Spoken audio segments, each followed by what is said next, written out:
Good morning. Thank you for being here for the Hedge Invest Numen Credit Fund update. Month of December was slightly negative, around 40 basis points, which then brings the year-to-date performance as of end of 2025 at around plus 7%. It was a good year. The month was relatively uneventful. Not many changes. We positioned quite convincingly on the geopolitical front. We think the US administration will be more vocal, more muscular there, simply because the executive powers are very much unrestrained and unconstrained by the legislative powers. And we have positions which are relatively meaningful on names like Venezuela, Lebanon, and Ukraine, which we think would benefit from the stance of the US administration for a variety of reasons, from normalization in Lebanon to regime change in Venezuela to what we think is a very likely ceasefire in Ukraine. As far as the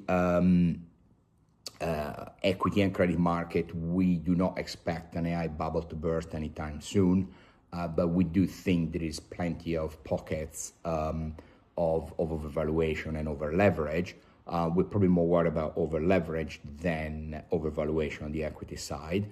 And we think the two are connected because there'll be plenty of companies whose moat will be demolished by AI. And if those companies have plenty of that, there'll be a real problem for the credit markets. At the moment, we just see some cracks, private credit and so on, but there'll be more coming up in the next few quarters. Our long-term view remains the same, which is AI will create a massive deflationary wave, but as of now, the main focus will be on fiscal expansion, budget deficit expansion, whether it is because of midterm election in US or defense spending in Europe, or variety of other reasons which are being used by governments around the world, but we will see more supply.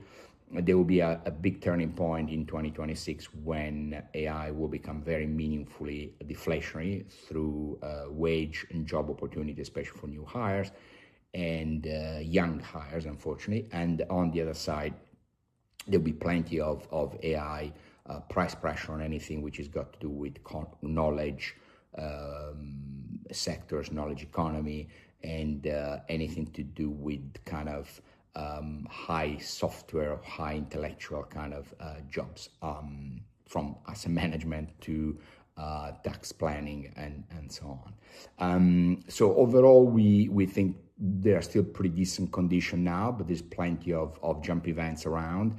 And we think there'll be a big turning point next year in terms of macro developments on the inflationary side. Thank you.